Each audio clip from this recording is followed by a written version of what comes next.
Hello, I'm Haslinda Amina of Bloomberg Television. Thank you for joining us as we kick off our discussion on sustainable infrastructure toward a connected world. The world is bracing for a perfect long storm. We've seen a devastating pandemic, a war, multiple crises, energy, food, debt, climate, all highlighting just how crucial it is to have the infrastructure to support social and economic activity. Now, as we look ahead to tomorrow, it is all the more important that infrastructure we build today is better, smarter, more resilient, more efficient to help us contain the cost of future shocks. We're hoping today's session will shed light on how AIIB can better achieve its mandate as a multilateral development bank and how it can further meet client needs in the short term while positioning them for sustainable recovery and growth in the future. Our speakers will also help us explore ways on how we can reduce the burden of infrastructure spending as we grapple with a higher cost of borrowing. Now, before we get to our panel discussion, it is my privilege to first invite Jin-Li Chun, President and Chair of the Board of Directors of the AIIB, to give us the opening speech. President Jin, good to see you again. Thank you.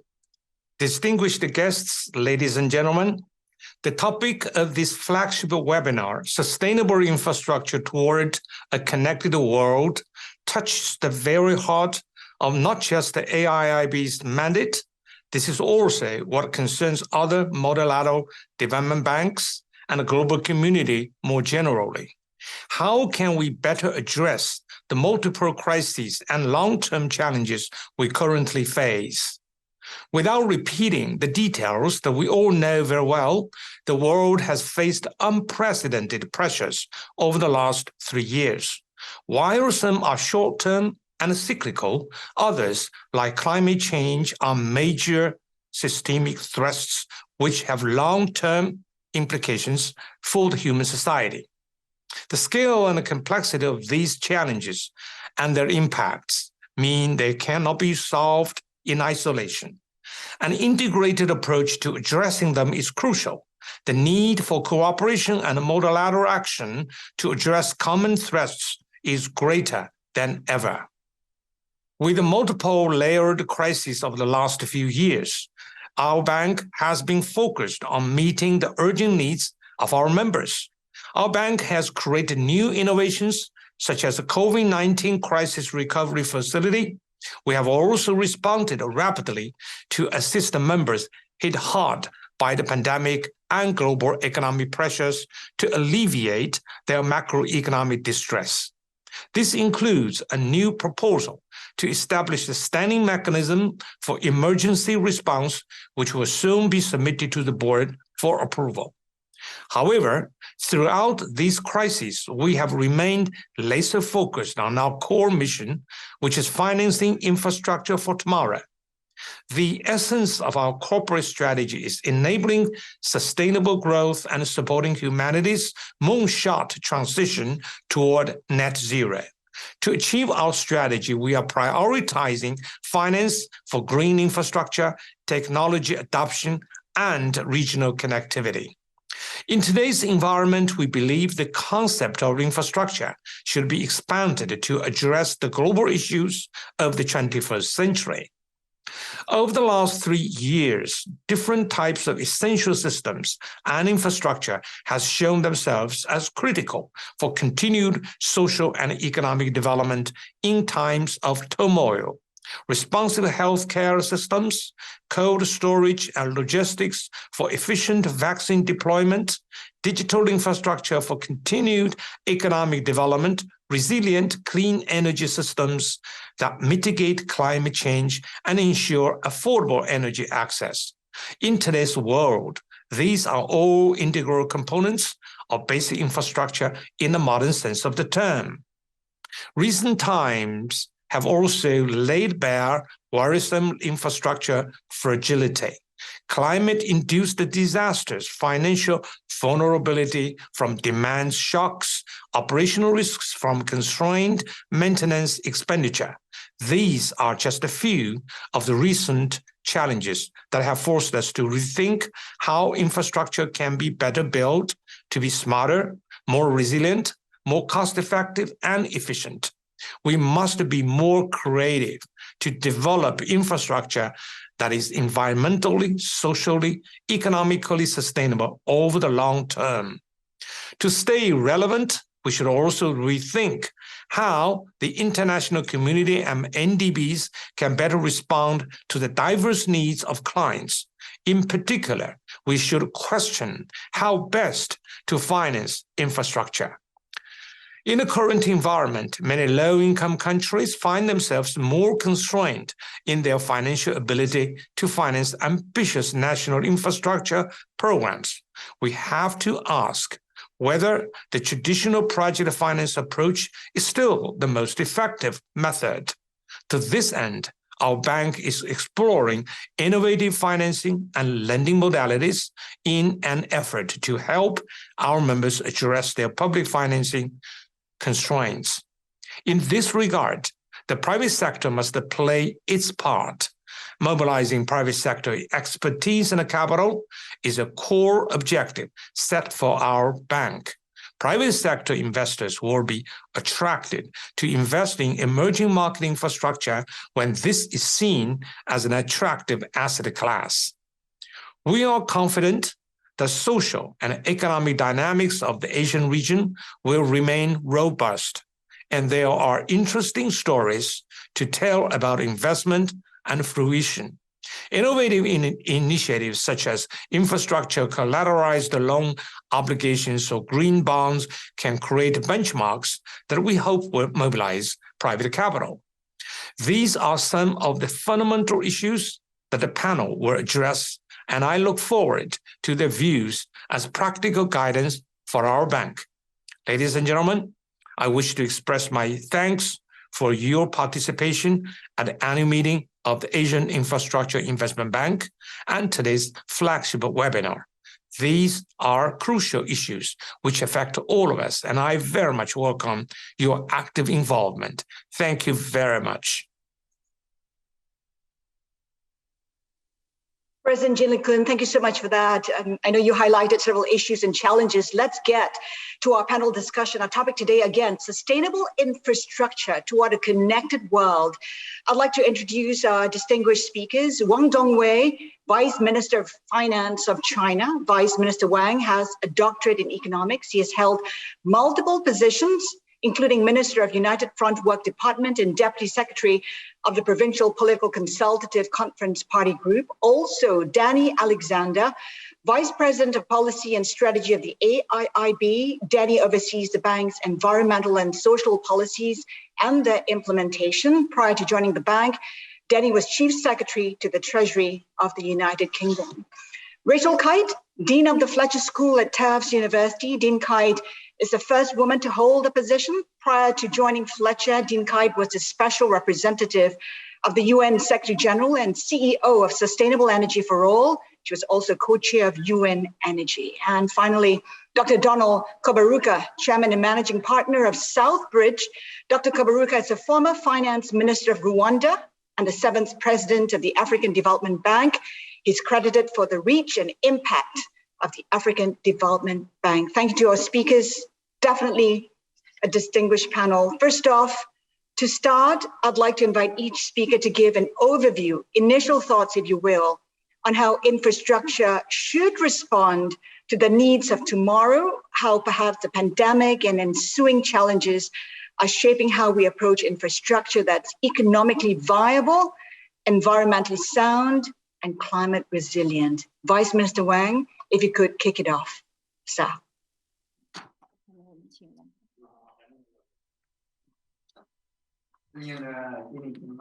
President Jin Liqun, dear guests, good evening. It gives me great pleasure to attend this webinar with the theme of sustainable infrastructure toward a connected world. This webinar is of great importance when the global recovery is in a lack of momentum and the infrastructure investment is insufficient. And I think this webinar is very important and targeted. And just now, the speech made by President Jin Liqun provided us with great insights We know that infrastructure is a major support for social and economic development. The Chinese government attaches great importance to infrastructure development. Since 2012, the Chinese government has actively promoted high-quality infrastructure development, with historic achievements made in the transportation, energy, water conservation, and new type infrastructure sectors.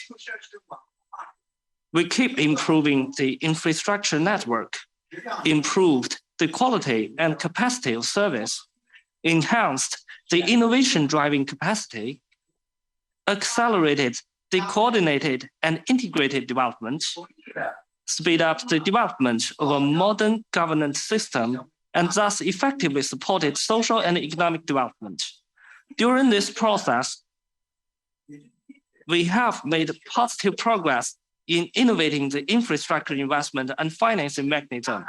We increased the fiscal expenditure, give full play to policy-based development financing tools, regulated the development of PPP models,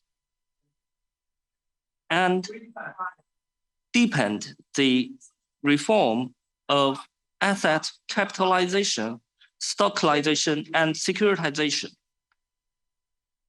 We make breakthroughs in real estate investment trust pilot programs in the infrastructure sector and improved an infrastructure investment system with multiple channels. I myself have been engaged in fiscal work for many years. I have worked in CMOF and for over 20 years. And I've also served as Director Generals of a provincial fiscal department and as Chief Supervisor of Provincial Fiscal Supervision Office. And I have also worked in the CPC departments and governments in municipalities. And I have gained experience in how governments support infrastructure development. And I'm very pleased to take this opportunity to share with our guests my vision. Thank you. Vice Minister Wang, just to follow up, these are challenging times, times of crisis. How do you maintain spending in development and maintenance of infrastructure under such circumstances?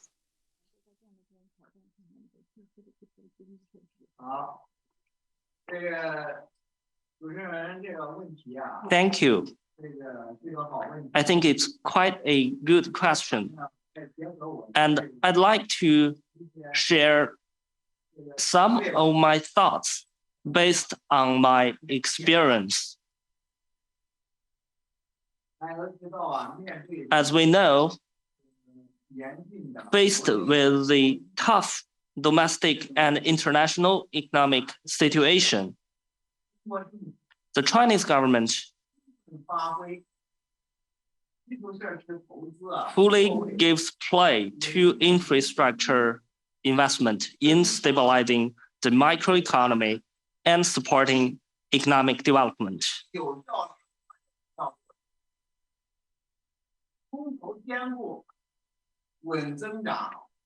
And we strike a balance between stabilizing growth and adjusting our structure. We attach equal importance to economic and social benefits and improve the whole cycle effects of infrastructure. We give full play to the leveraging role of infrastructure investment to provide strong momentum for economic growth.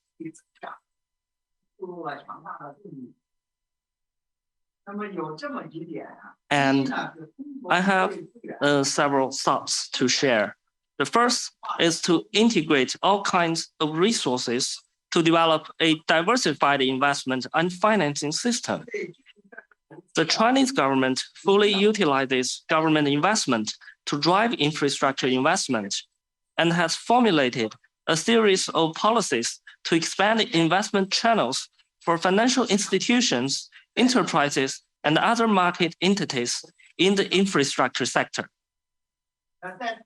In terms of government investment, since 2013, the Central Finance Authority has earmarked 4.8 trillion yuan of investment in the budget to support key projects in major sectors,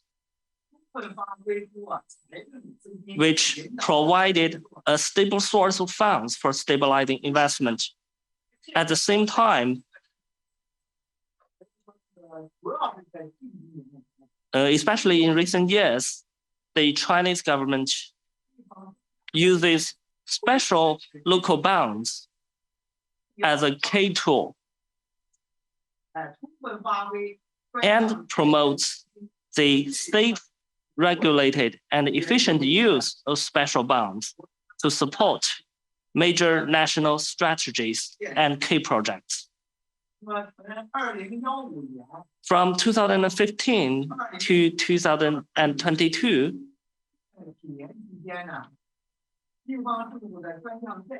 China issued 15.85 trillion yuan of special local bonds.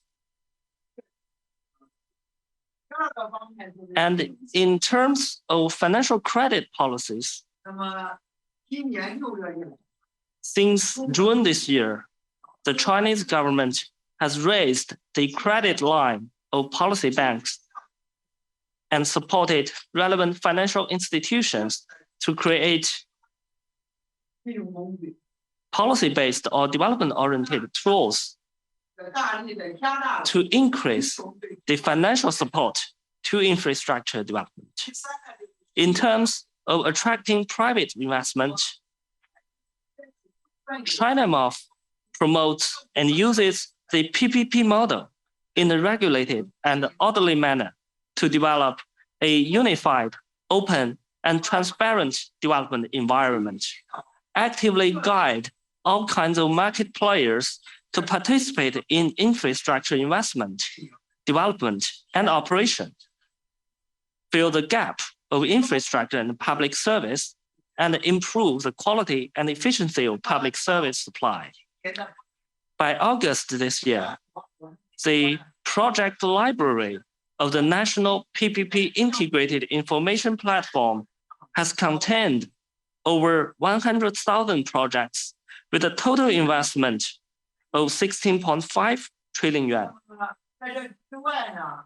Besides, the Chinese government has also promulgated a series of measures to revitalize the remnant assets and attract private investment through asset securitization and real estate investment trusts.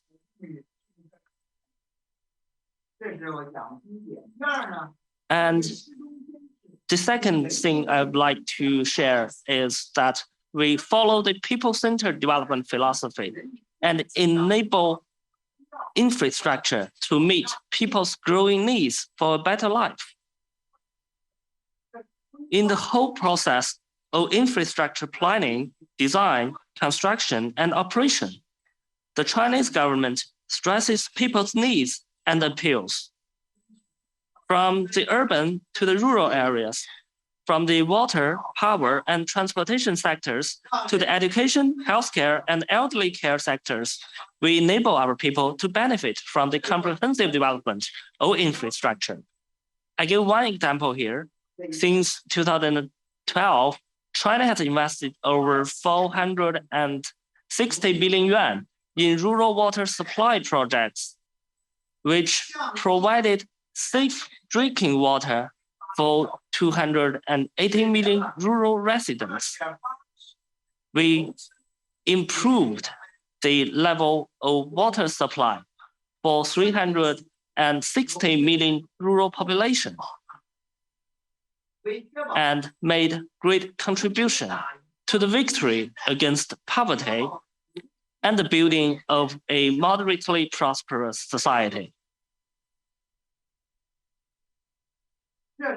This is an unprecedented historic achievement.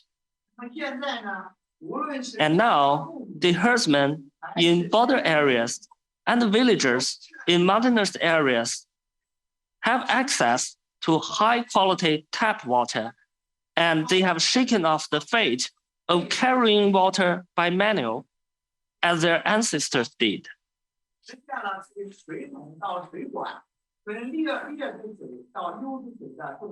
And now they have access to very good tap water. And the third is to follow the principle of moderately advanced development and strengthen the strategic and forward-looking planning of the new type infrastructure system. We know that every round of technological revolution breeds new infrastructure development, and every round of infrastructure development drives new economic transformation and upgrading. In the past decade, the Chinese government focused on future development, stuck to moderately advanced development, and accelerate the planning of new type infrastructure development to enable social and economic development. First, IT infrastructure upgraded at a faster pace. Over the past decade, China's total optical fiber length grew by 2.7 times. Telecommunication entered the 5G era with 5G signals covering every country and internet access realized in every village. We have also accelerated the application of the next generation of internet technology, and our internet size at technology application level leads the world. Second, the integrated infrastructure landscape is taking shape. Smart devices are entering all walks of life. We are accelerating the three-dimensional smart transportation system. New types of transportation, such as unmanned piers and autopilot, keep emerging. 90% of our airports have realized paperless operation. And welfare facilities, such as e-commerce, remote medical service, and online education are developing faster, which breathes new life into social and economic development and livelihood improvement. Third, we are accelerating the improvement of innovative infrastructure. We plan to build 77 national-level case scientific infrastructure programs, 200 national-level engineering research centers, 1,600 national enterprise technology centers, and a batch of national-level industrial innovation centers to improve the scientific infrastructure system. At the same time, the Chinese government works within our capabilities and controls the degree of moderately advanced development.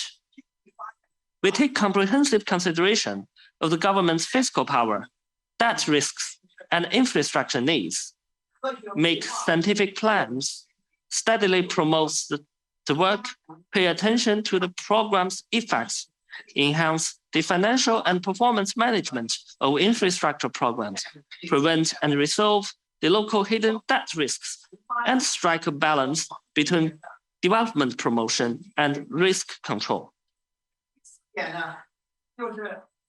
And the fourth experience is to enhance support and establish a coordination mechanism for key infrastructure development.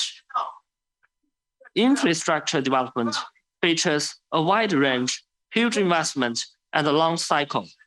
It usually involves many areas and entities, and requires cross-region and cross-sector coordination. It is also usually restricted by factors or policies. Therefore, the Chinese government keeps improving the infrastructure planning system based on our national development plans.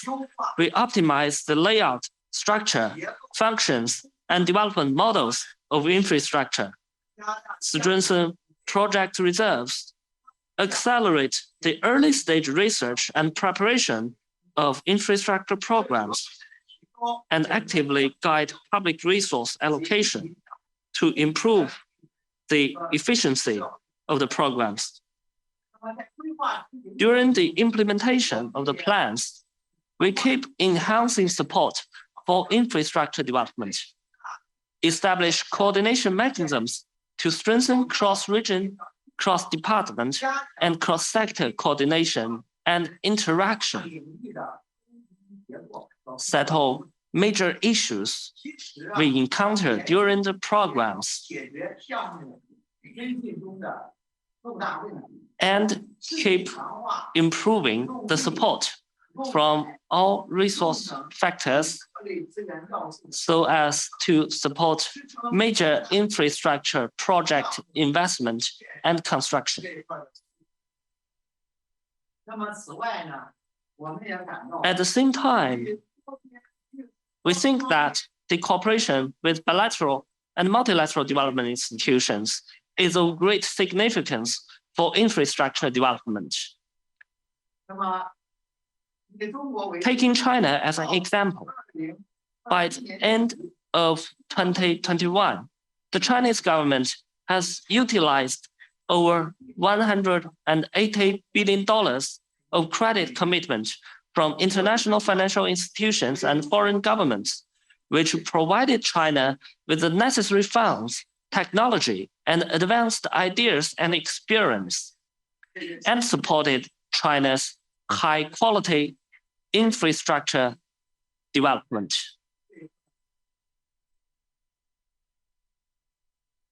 And in the future, China is willing to work with bilateral and multilateral development institutions, including the AIIB, to promote China's high-quality development and discuss the possibility of tripartite cooperation with relevant countries and provide more funds and intellectual support to developing countries' infrastructure development. Thank you. Vice Minister Wang, we thank you for your insights. Now I'd like to invite Danny to give his overview from the AIIB's perspective. Danny? Thank you very much, Haslinda, and it's a great pleasure to be here as part of this this panel today.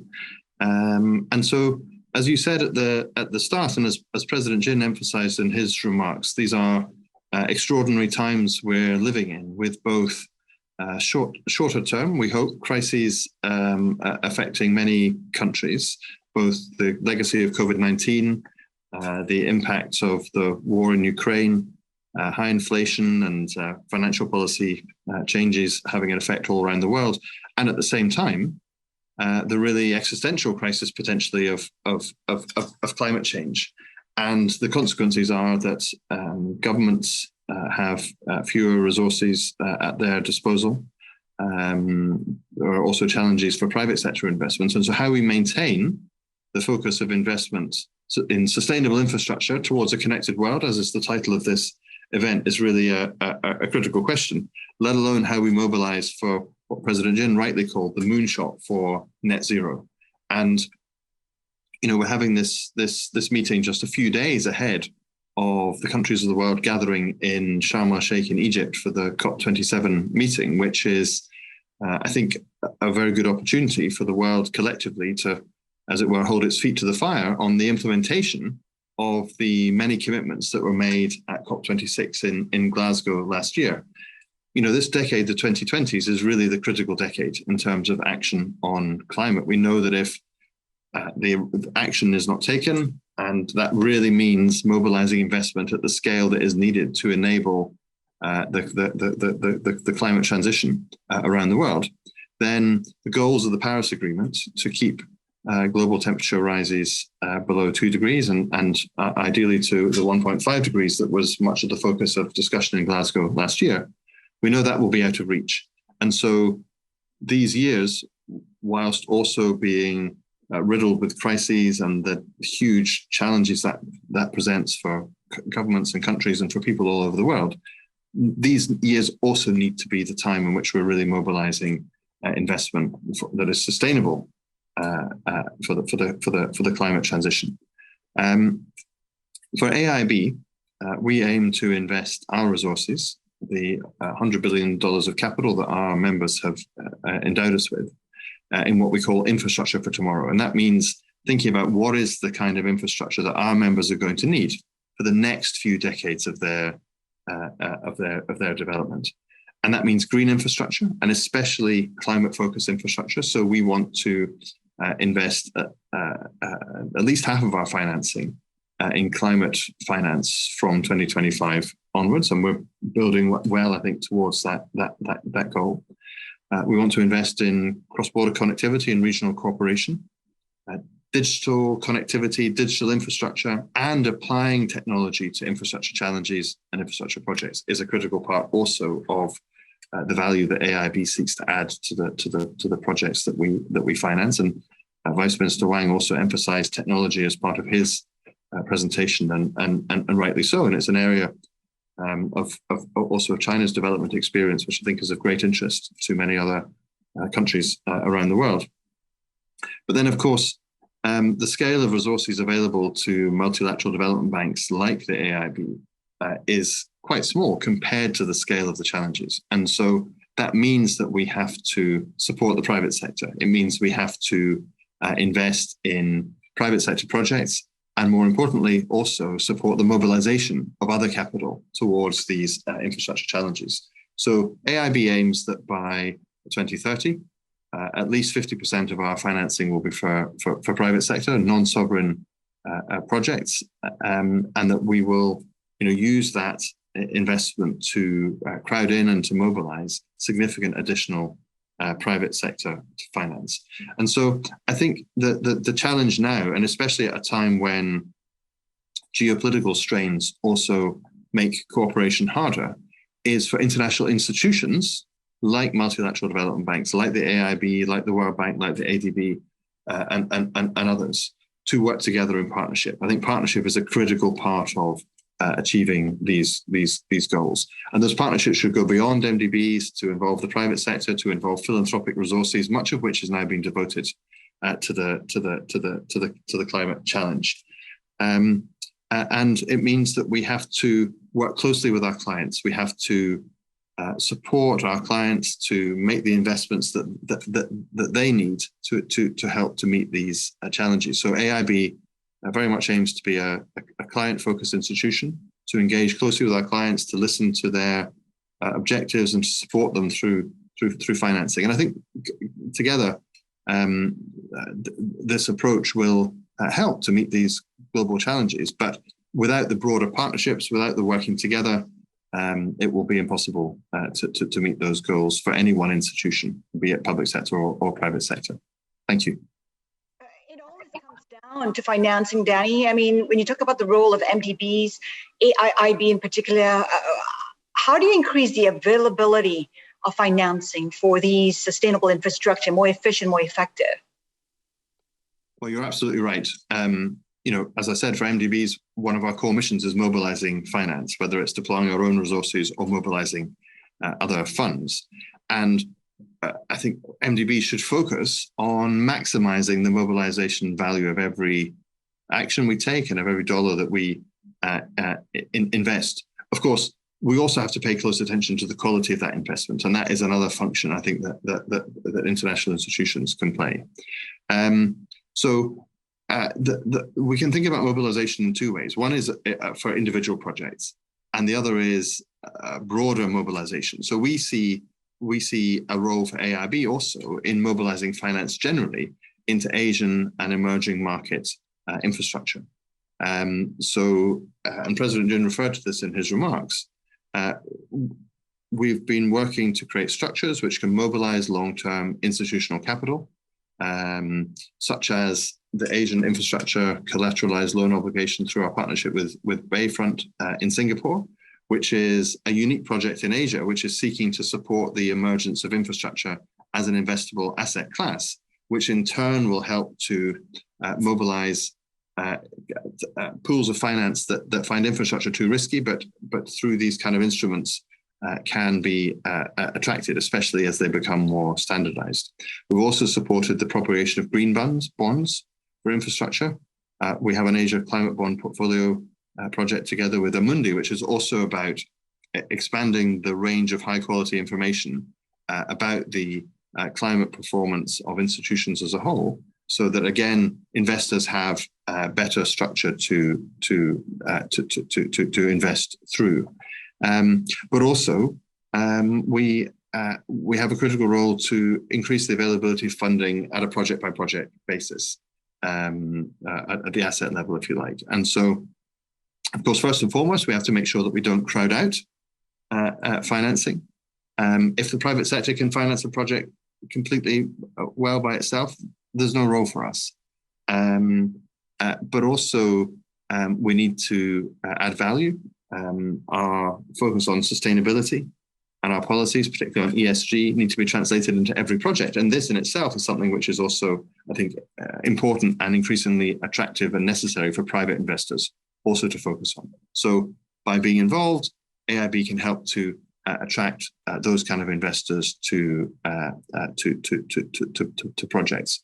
I think also, as you look at the world today, as has been said by several speakers, the availability of public resources is much more limited, and that means also supporting governments to develop mechanisms of their own to mobilize private capital, and to support that also through our investments.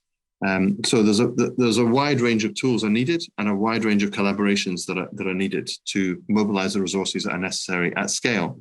AIIB is very committed to playing its part and to innovating and being creative in order to find the right ways to achieve this goal. Thank you. Thank you for the bank's perspective. Dean Kite, if I could invite you to give your overview.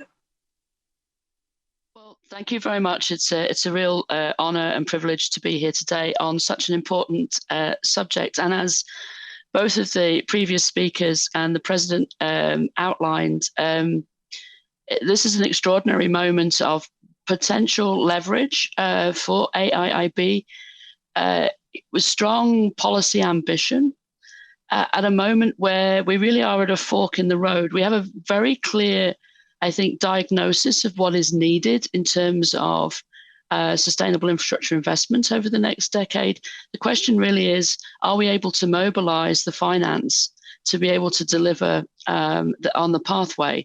And at the very heart of that is multilateral, I think, development banks in general, but at the very heart of this is AIIB, because of the potential that it has through this new commitment to strategic partnerships to really leverage its capital in an interesting way. So what do I mean? Well, as Danny just said, we're a week away from everybody flying to Sharm el-Sheikh for COP27, and it's a week where the UN and the International Energy Agency and other august bodies come out with a warning almost every day this week about exactly how dangerous our current position is as we fail to organize ourselves really towards net zero quickly enough.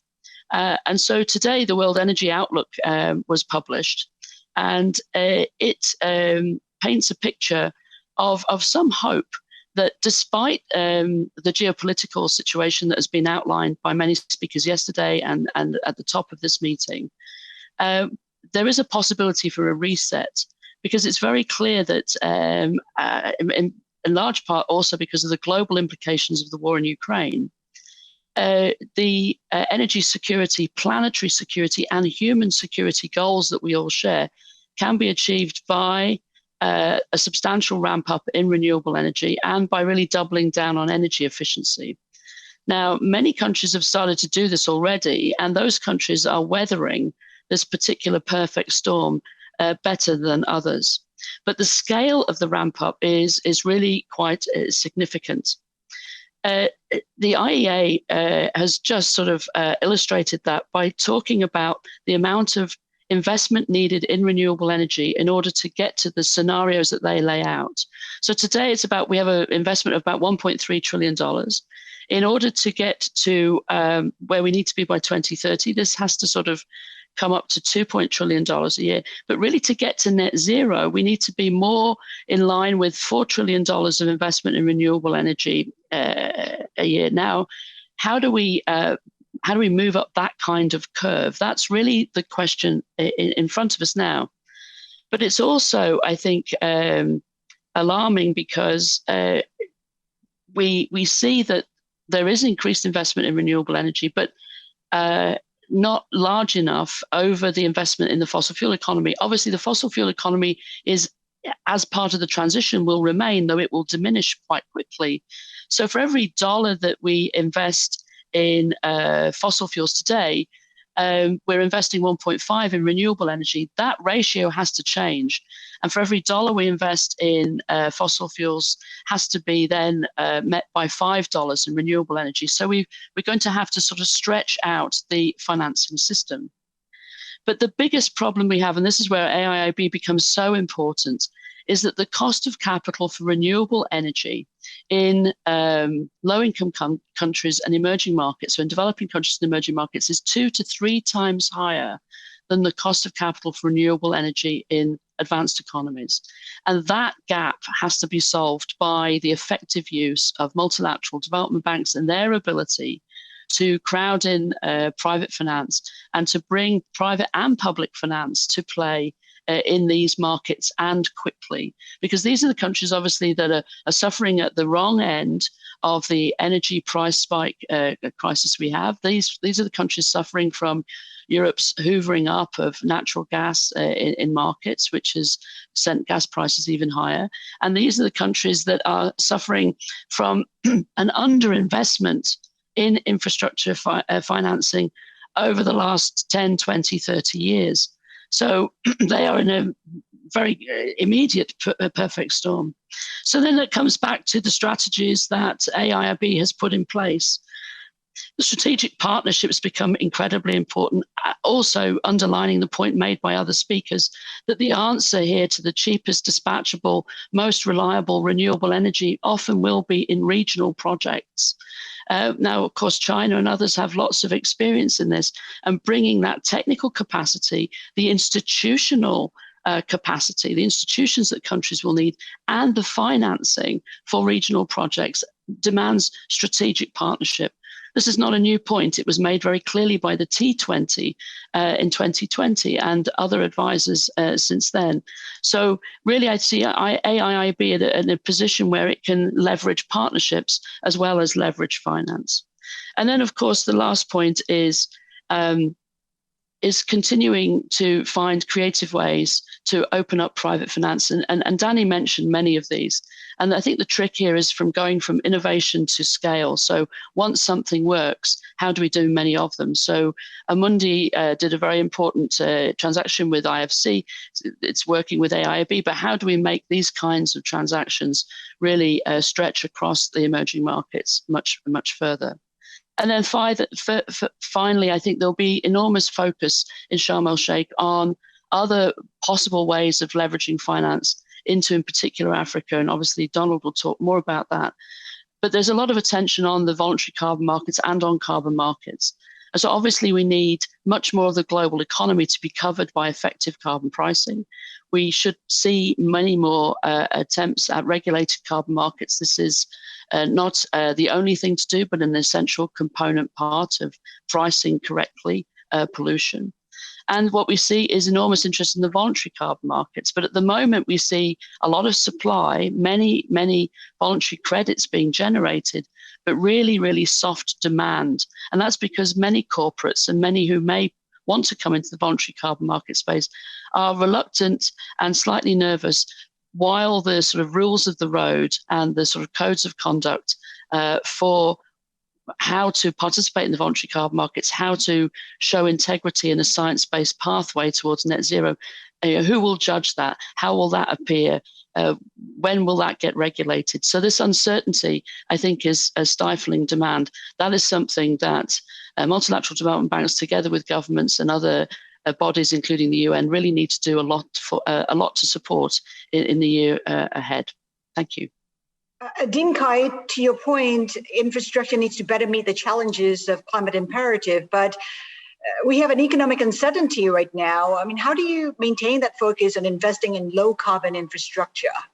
Well, I think this is actually where the World Energy Outlook report, which I think was released literally sort of an hour ago, is very clear that there's a short-term supply shock which has sent prices soaring, but that's not because of net zero commitments, and it's not because of the shift towards renewable energy. That is because of the supply shock on the fossil fuel side. So obviously, the countries that have invested more in their renewable energy stock, the countries that have invested more in smart grids and their ability to use digital management of demand, are actually weathering this storm a little better. Now, those are mainly countries in mainly advanced economies, but the lessons are there to be learnt, which is that your energy security will come from a robust approach to renewable energy and from an energy mix managed by a smart grid. So for those countries that have significant energy access gaps still, depending on their energy endowment, then it's the efficient use of the fossil fuels that they already have. It is the smartening of the grid, and then it's a doubling down to achieve the exponential rates of renewable energy that will put those countries in the strongest competitive positions. And the responsibility and the onus lies with advanced economies to make sure that the financing is available for those countries. There's no point in standing saying, well, you all need to go renewable if the financing is not there. And I think this is the political, but also the technical, because blending that finance, leveraging that finance at scale is something that we've failed to be able to do on a sustained basis for the last 2 decades. This is this particular moment, and it is a moment where I think there's extraordinary opportunity for visionary leadership, as the kind of visionary leadership we see at AIIB today. Danny, perhaps I can ask you this question. It's been especially challenging for emerging and developing economies. Dean Kite alluded to this as well. Give us a sense of how the bank's initiatives have helped its least developed members. What else can be expected in the coming months and years ahead? For many developing countries, this is a kind of perfect storm. The challenges in relation to food, to fuel, inflation, the financial shifts that are going on, and of course climate. We've seen, for example, in Pakistan, the heartrending images of the consequences of the flooding there. So when the COVID crisis broke out, AIIB established a COVID-19 crisis recovery facility. We set aside initially $13 billion, now $20 billion for crisis-related finance to our members, both to deal with immediate issues and also to help the recovery. And we've extended the scope of that to enable it to support members facing the consequences of this kind of poly-crisis, if you like. And so that's involved both budget support or policy-based financing, co-finance with our partners in the World Bank and the Asian Development Bank. It's involved specifically targeted finance for members who are in particular need, and also finance targeted at supporting the economic recovery. And I think through that instrument, we've contributed to the coordinated global response to these very, very difficult situations. And we're now in discussions with our board about establishing a standing mechanism for emergency response so that in future we can, when crises emerge, and although we hope there will be no more crises, we of course understand that in the world we are in today, sadly, those crises will emerge year by year in the future. That mechanism would give us the capacity to respond even more quickly when such issues emerge. But I think one of the critical issues also is to make sure that our finances is also being used to help recovery and to help build sustainability and build resilience through that recovery process. So I'd highlight one example, which is in China. There was last year dreadful flooding in Henan province. Again, a climate-related natural disaster. We made a financing commitment of $1 billion to that area to help their reconstruction. And part of the added value was precisely building in climate change adaptation and resilience to the infrastructure that was being reconstructed. Thank you. Thank you, Danny. I believe we've erased all the gremlins. Dr. Kabaruka, if we could get your take on the topic today. Thank you. I apologize. I think the system cut out briefly. Can you hear me now, I hope? Yes, we can hear you, Dr. Kabaruka. Okay, I want to begin by greeting the leadership of the AIIB and thanking for invitation. Very good to see many colleagues and friends here.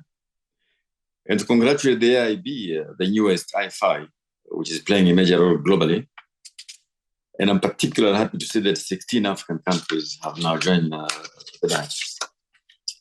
I think President Jin and Minister Wang Dongwei have laid out issues accurately. So I want to limit my remarks just to three perspectives.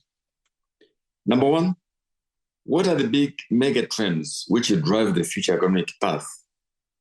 Number two, what are the challenges for the international financial institutions, both old and new, in response to these trends? And see how to balance long-term structural issues while being ready to act counter-cyclically and responding to shocks. So on the first point, the world over, we'll be facing basically 5 big trends. Number one is the demographic transitions. These are very familiar issues. Number two will be urbanization. There will be more people living in cities than the rural areas all across the world. Number three will be climate change. Number four will be digitalization. And number 5 will be how to manage the advantages of globalization, share the advantages, while managing the pains of globalization. So all these 5 trends have implications for the type of infrastructure we build, type of cities, managing digital, being inclusive, etc. Just think of climate change and energy transition alone. At a time of energy insecurity in the global north, at least Europe, and the energy poverty in the global south with 600 million people without power, right? And that brings us to think of the challenges during the first industrial revolution. And now our President Jin is a very avid reader of the classics. You remember all these issues which happened during the first industrial revolution: cleaning cities, dealing with diseases caused by urbanization, energy, managing wastes, challenges of transport and communication during the first phase of globalization. I think there are many lessons to be learned from that. But in that context, what do the international financial institutions hold a new face? They face the following. Traditionally, they've been used to dealing with national issues, but increasingly they'll be called upon to deal with global public goods. And these global public goods would be either from climate, pandemics, migration, oceans, water, and the rest of it. So how to get a bank like AIIB, like its sister organizations, to focus at once at national issues, but also at the global public goods? That's issue number one. Issue number two is that, I think Danny Alexander mentioned this, even if we quadrupled now the capital of all these IFIs, including AIIB, it will be a small portion of capital we need, the scale we need, but also a small proportion of what is available in the private markets. So the challenge then for AIIB and other institutions is, how do you actually use all the instruments and capabilities to crowd in, to de-risk the private capital for the kind of infrastructure you want to build? The second problem, which these institutions will face, will be the fact that traditionally, many of the shocks they deal with were internally generated.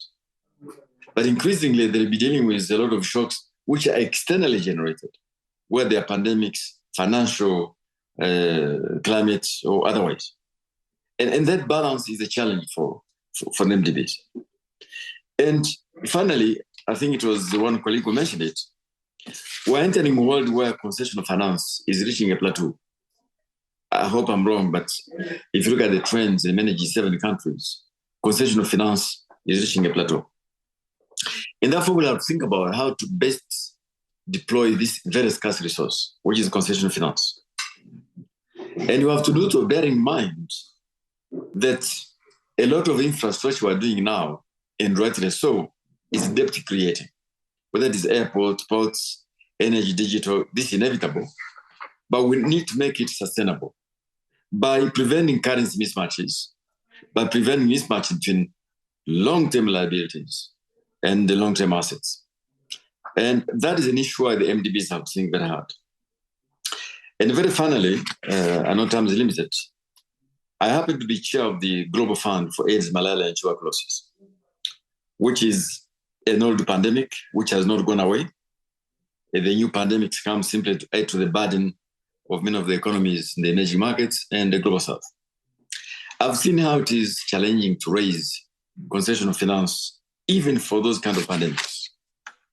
Yet, we shall be facing many pathogens in the future. And we need to build resilient health systems for that. Again, a bank like AIIB, which has done a lot during this crisis, would be called upon to respond.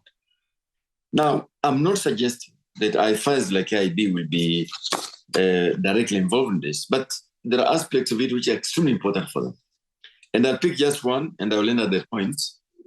And that is the crisis we saw in the global supply chains during crisis, for diagnostics, for therapeutics, for vaccines.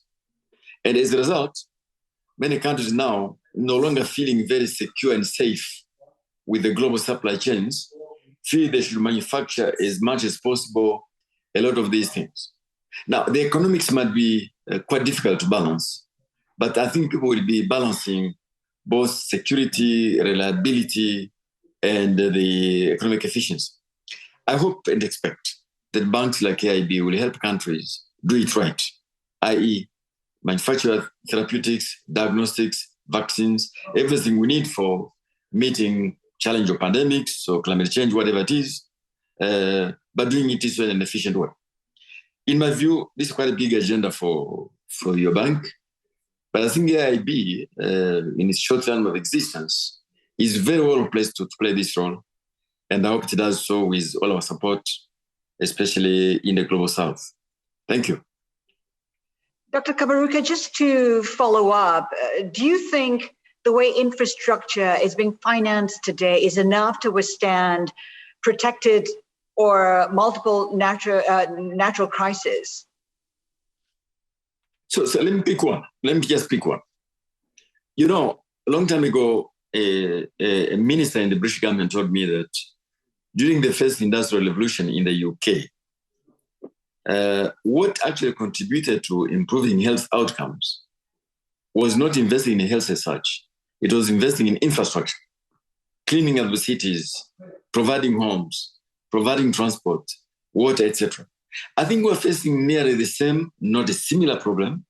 We need to figure out how to have infrastructure which is adjusted to the challenges I mentioned: demographic dynamics, demographic transition, urbanization, climate change, and of course, managing globalization.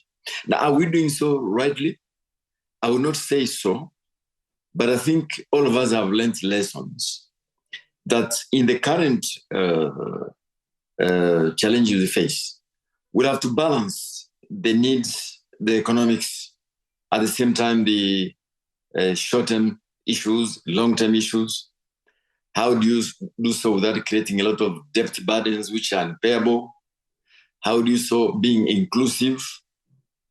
To give you an example, in one of Africa's largest cities, you have got probably 500,000 people who live in slums. Slums meaning unplanned cities, no facilities. 500,000 people. And that is the problem of inclusive urbanization, which will require a different type of infrastructure. Added to that, 600 million people without energy. That is inclusive infrastructure we need, and technology now provides us opportunities to do that. I could say the same for digitalization. It's at once a challenge, but also an opportunity. And I do hope that, at least for Africa, in the context of the African Continental Free Trade Area, we can work with the AIIB and the other institutions to manage these challenges which I'm mentioning. Dr. Kaberuka, thank you so much for that. I'd like to open the discussion to all participants. We'll like to take questions from the participants. And we have one question here from Georgia. To To what extent does the standardization of legal and regulatory environment, to what extent is it important for achieving better infrastructure towards a connected world? So the question is really on legal and regulatory environment. To what extent is standardization important to achieve better infrastructure? Perhaps Dean Kite, you can take that question. Well, it's an excellent question, and it goes to the question of scale. So obviously there is significant, progress to be made in the regulatory environment, country by country. But obviously Georgia, placed where it is, has got experience of multi-country infrastructure projects, Baku Tbilisi-Ceyhan pipeline and others.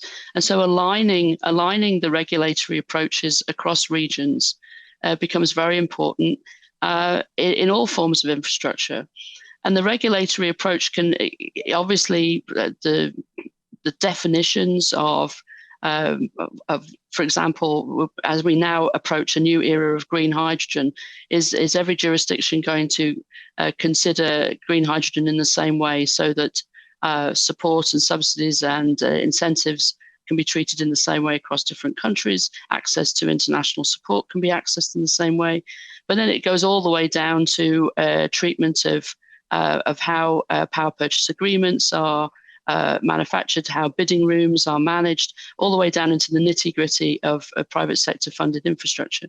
So I think this is really important. And what I see is a huge deficit actually globally in the kinds of technical advice and support that countries can get, but also that companies can get, so that they can manage this new world of ESG, this new world of different forms of financing, this new world of new financial products for infrastructure as well. So I think it's a critically important issue.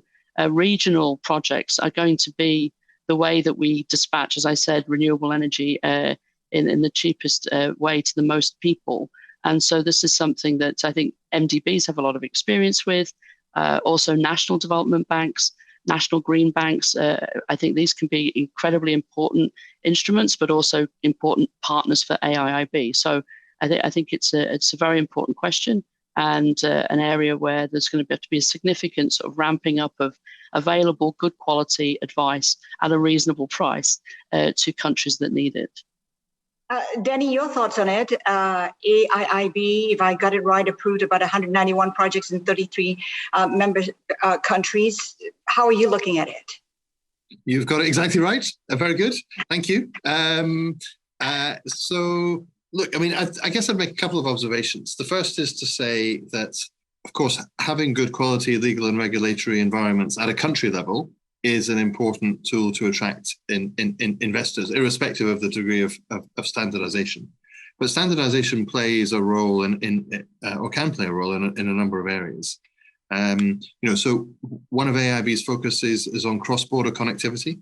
And clearly, if you want to have cross-border projects, then having agreements about the standards and frameworks that apply to those projects is critical to make the most of the infrastructure that you're investing in. That can be legal, regulatory, customs, taxation. Those kind of things make a big difference. And the second is that standardization does facilitate investment, particularly in a connected world where capital knows few borders. And I talked earlier about one of the investments we've made in Bayfront, which is about helping to develop infrastructure as an investable asset class. One of the challenges for investors is that each infrastructure project is bespoke and different to a certain extent. And so greater standardization helps to ensure that projects can be combined and then invested in as an asset class by investors. And then it, in turn, will help to mobilize much more capital for the kinds of infrastructure that we're talking about in this session. And then also, and this is a major focus for AIIB and for other multilateral development banks in our work, also having projects that are implemented to high standards, that are financially and economically sustainable, that have strong environmental and social protections built in, is a critical part of the kind of quality, developing the quality projects that we want to focus on. And so, when AIIB invests, these kind of policies have to be followed in all those projects. That, of course, creates a degree of standardization. And I think the more that we can play a role in propagating those standards, in sharing them and helping to bring them to new partners, the better it will be for the investment climate in many, many countries around the world. Thank you. Danny, thank you for that. And we're quickly running out of time. It has been an insightful discussion. I'd like to thank our distinguished speakers, Wang Dongwei, Vice Minister of Finance of China, Danny Alexander, Vice President of Policy and Strategy of the AIIB, Dean Rachel Kite, Dean of the Flagship School of Tufts University, and Dr. Donald Kabaruka, Chairman and Managing Partner of Southbridge. I thank you so much for your insights today, and I thank you, our participants, for joining us.